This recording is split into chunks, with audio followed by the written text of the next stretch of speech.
Hello. Today, I want to share with you the story behind the creation of the Lincoln Continental from the years 1961 to 1964.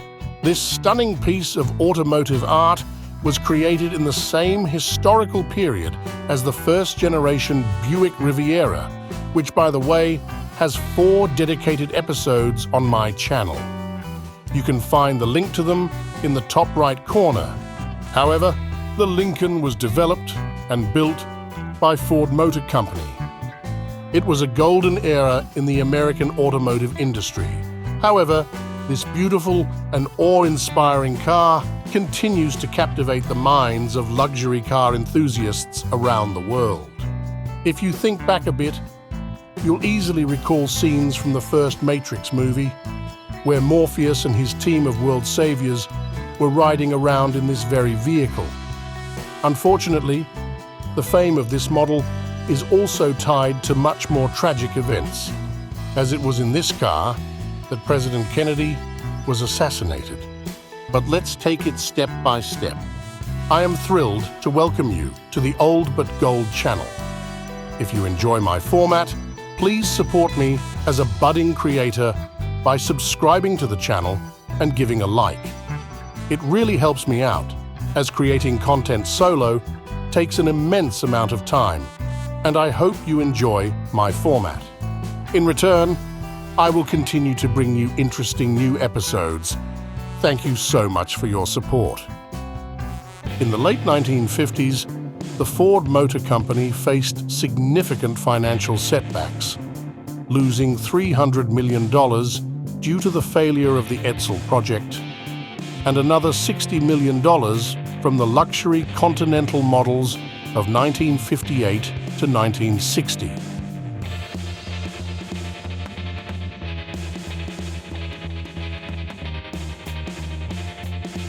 This forced the company's management to shut down the Edsel and Continental divisions, with the Lincoln brand also at risk.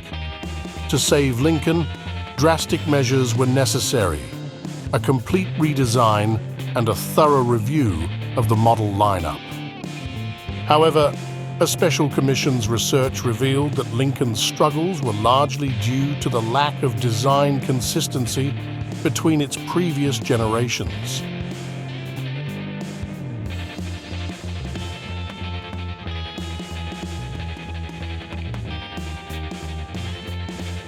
The challenge for the designers was to create an entirely new Lincoln Continental that would replace the previous Lincoln series, Continental, Premier, and Capri, while maintaining a connection to the brand's heritage.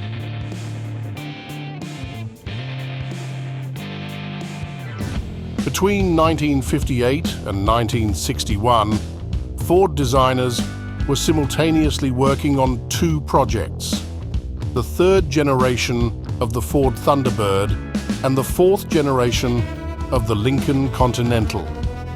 Interestingly, a 2-door mock-up created by Elwood Engel was initially intended for the Thunderbird, but under the direction of Ford Vice President Robert McNamara, it was slightly modified and adapted for the 4-door Continental.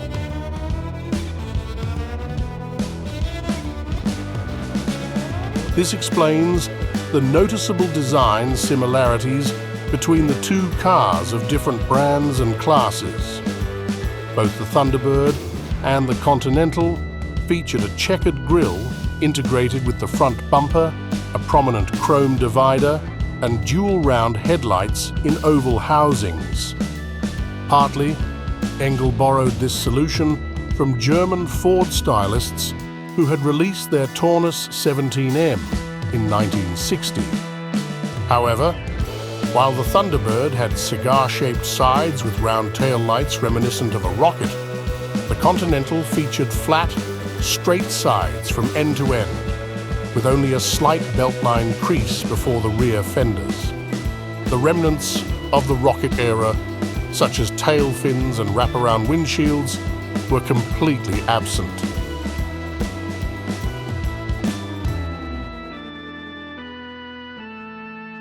The front and rear bumpers smoothly wrapped around the ends of the fenders, and a narrow decorative grille was fitted between the vertical taillights at the back. The sedan's flat roof had wide rear pillars and a normally sloped rear window. These design features only became widespread on other American cars starting from the mid-1960s. The Lincoln Continental was available in only two body styles, both four-door, a sedan, and a convertible.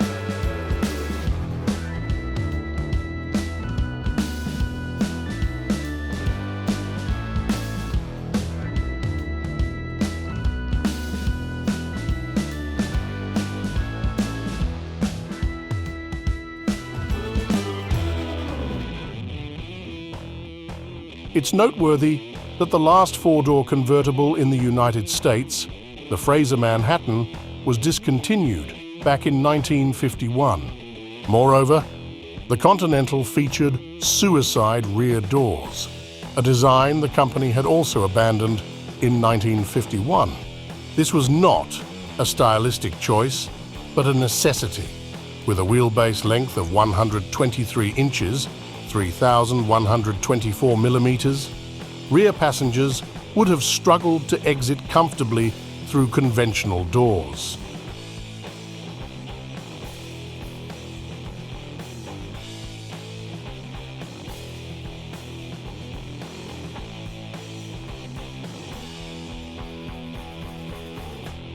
The new Continental was overall 380 millimeters shorter than its predecessor, yet it retained a six-passenger interior. Despite this, the car was heavier than all its competitors in its class, not only because of a return to a traditional body-on-frame construction instead of a unibody design.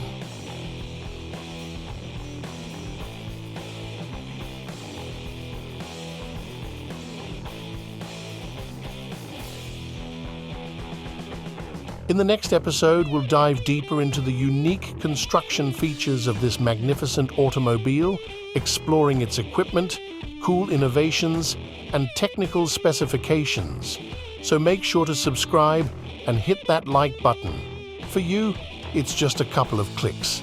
But for me, a burgeoning creator, it's a tremendous support and motivation to continue crafting top-notch content for you. It's a fair trade, wouldn't you say? I genuinely appreciate any support you can offer.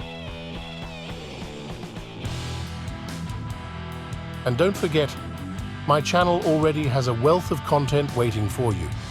For instance, there are 4 in-depth episodes dedicated to the Buick Riviera from the early 60s, an enthralling series on the automotive style icon created by the incomparable Bill Mitchell.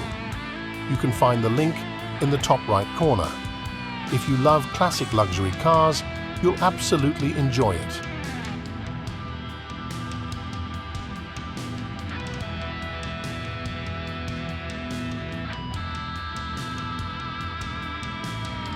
Additionally, there's plenty on my channel about more modern cars, especially the iconic sports cars of the 80s. Dive into the 2-part saga of the Ferrari F40's creation. Link also in the top right. F40 fans will find plenty to love. And don't miss the musical tribute to the beauty of the Lamborghini Countach, with a link available at the top right as well. You've been watching Old But Gold. I wish you all the best, take care of yourselves, and we'll see each other again soon.